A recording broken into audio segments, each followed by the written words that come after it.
صاحب یہ آپ سے سوال یہ ہے کہ گھر میں نماز پڑھ سکتے ہیں یا نہیں، یہ ہمیں بتائیں۔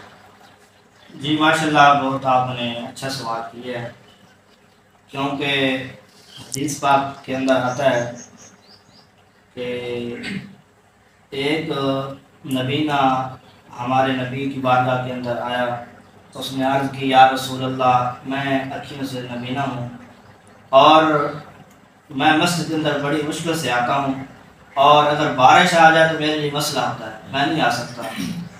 تو حضور نے ارشاد فرمایا اگر آپ کسی سہارے سے آ سکتے ہیں تو پھر آپ مسجد کے اندر آئیں۔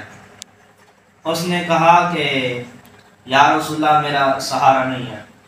پھر حضور نے ارشاد فرمایا اگر آپ دیوار کے سہارے سے آ سکتے ہیں تو پھر مسجد کے اندر آئیں۔ اس نے عرض کی تھی یا رسول اللہ دیوار بھی نہیں ہے۔ پھر حضور نے ارشاد فرمایا اگر کوئی بچہ ہے یا کوئی آدمی ہے آپ اس کے سہارے آ سکتے ہیں تو پھر مسجد کے اندر آئیں۔ تو کہنے کا مقصد یہ ہے کہ حضور نے نبی نے آدمی کو بھی اجازت نہیں دی کہ آپ گھر نماز پڑھ لیں، ٹھیک ہے جی۔ حضور نے ارشاد فرمایا آپ مسجد کے اندر نماز پڑھیں، اگر دیوار کا سہارا ہے دیوار کے ساتھ آئیں، یا کوئی بچہ ہے یا آدمی ہے اس کے سہارے سے آئیں، یا آپ ڈنڈے کے سہارے سے آ سکتے ہیں تو پھر بھی مسجد کے اندر آئیں۔ یہ تین آپشن ہے، اگر آپ کر سکتے ہیں تو پھر آپ مسجد کے اندر لازمی ہیں۔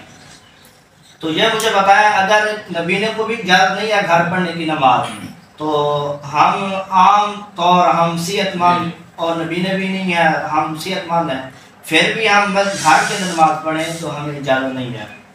اور حضرت ام عائشہ صدیقہ رضی اللہ تعالی عنہما ارشاد فرمائیں کہ اللہ تعالیٰ بہت خوش ہوتا ہے، اللہ تعالیٰ بہت خوش ہوتا ہے جو بندہ جو مسلمان جماعت کے ساتھ نماز پڑھتا ہے، جو نماز جماعت کے ساتھ پڑھتا ہے اللہ تعالیٰ بہت خوش ہوتا ہے۔ جو اکیلا پڑھتا ہے ان کے لیے درجہ نہیں ہے، ان کا مقام نہیں ہے، جتنا جو انسان جماعت کے ساتھ نماز پڑھتا ہے ان کے لیے مقام ہے اور بہت وہ انسان افضل ہے۔ تو ہم سب کو چاہیے کہ جماعت کے ساتھ نماز پڑھیں، اور جتنا دور ہم ٹور کے آئیں گے ہمیں زیادہ ثواب ہے، بے شک قدم قدم کے نیکی ملیں گی۔ بے شک اللہ پاک یہ مسئلہ سن کے اور اس کے اوپر ہمیں عمل کرنے کی توفیق عطا فرمائے۔ آمین آمین۔ ویڈیو کو لازمی شیئر کرنا ہے تاکہ کوئی بھی آدمی کوئی بھی مسلمان کوئی شکار ہو اس چیز کا، اس مسئلے کا شکار ہو